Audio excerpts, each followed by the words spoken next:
ماں کا سہارا لے لے، ماں کو راضی کرے، ماں کو خوش کرے، ماں کی محبت، ماں کے ساتھ محبت کرے۔ علماء سے جب پوچھا گیا رسول خدا سے، یا رسول اللہ یہ بیان کرے کہ کیوں خداوند عالم نے کہا ہے، حکم دیا ہے کہ والدین کے سامنے اف بھی نہ کرو؟ رسول فرماتے اگر اف سے چھوٹا حرف بھی کوئی ہوتا تو خدا وہ بھی کہہ دیتا۔ اللہ اکبر!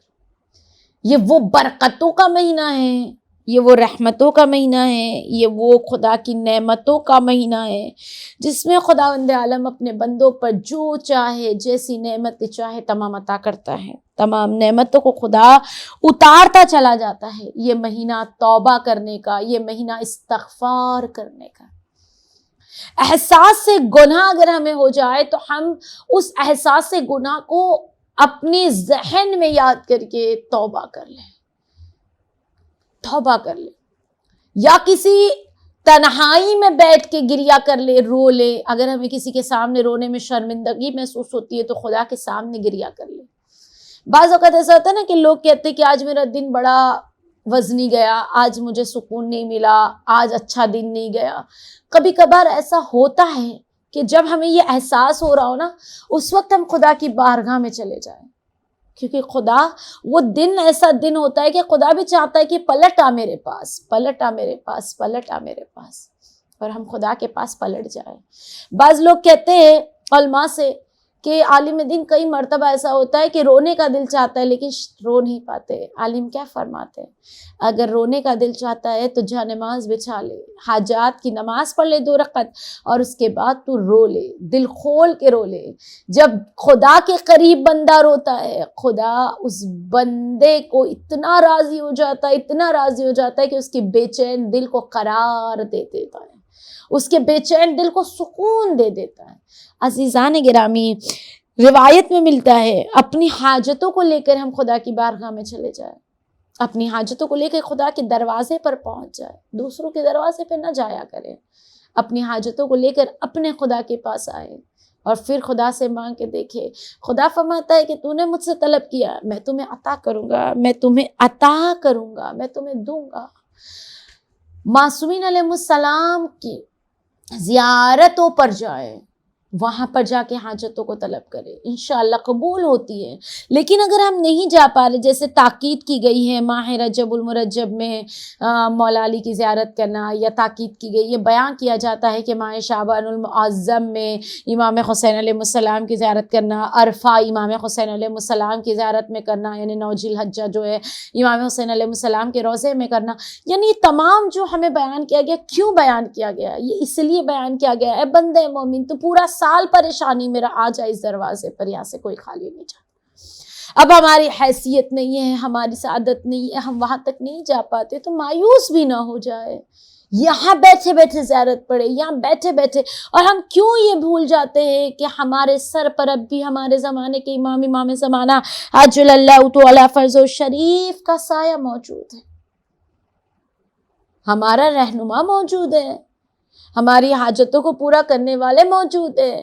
جب اولاد کو تکلیف آتی ہے تو اولاد باپ کے پاس جاتی ہے، اور اس امید سے جاتی ہے کہ میں اپنے باپ کے پاس جا کے مانگوں گی، اپنے والد سے مانگوں گی تو مایوس نہیں لوٹوں گی، میرا بابا کسی بھی طرح میری حاجت کو پورا کرے گا۔ دعا مانگتے جائیے گا، خدا جتنے والد ہیں پروردگارہ ہر والد کو سلامت رکھ، اگر بیمار ہے تو انہیں شفا عطا فرما۔